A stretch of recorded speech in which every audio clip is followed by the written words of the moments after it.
ใส่กอแหละหมูล้วนไก่ล้วนน้ำจิ้มรสเด็ดและชิมได้เลยครับลูกชิ้นทำเองไม่ใส่แป้งไม่ใส่ซอส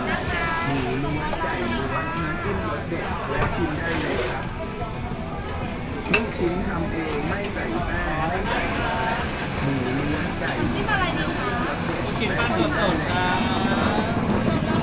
ชิ้นทำเองไม่ใส่แป้งไม่ใส่พอแหละหมูล้วนไก่ล้วนน้ำจิ้มรสเด็ดและชิมได้เลยครับไม่ใส่แป้งไม่ใส่บอแหละหมูล้วนไก่ล้วนน้ำจิ้มรสเด็ดและ OK，咁我講講咧點解幫襯呢間嘅肉丸先。啱啱喺上一轉咧嘅拍攝度咧，我唔知我會唔會剪走畫面啦。咁我睇到咧大概咧有差唔多成10位顧客去排呢個肉丸。咁我同埋咧見到咧好多人咧買完咧都會打卡嘅。咁所以我想試一試佢50匹，其實唔係好貴嘅啫嚇，可以值得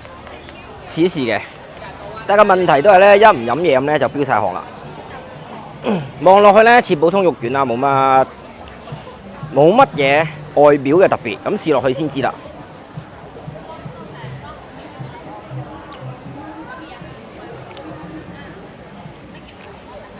OK， 咁除咗食到佢手打嗰種嘅感覺之外咧，咁就同其他嘅豬肉丸冇咩大分別。咁咧50匹嚟講又唔係太貴嘅，咁問我特唔特別咧，就又搭唔上超特別，咁只不過係佢手打嗰種嘅感覺你係食得出。OK， 咁有咩加繼續喺後記度，冇嘅話咧，我哋就完啦。OK， 依家咧買咗個似曾相識嘅嘢，我喺喬德夜市咧就買嗰個類似又係咁嘅嘢啦。咁啊120匹，佢就係海鮮咧就大件啲，裡面啊講緊頂嘅海鮮大件啲，同埋咧就豐富少少個樣。咁而家咧呢個就叫做低配版啦，50匹。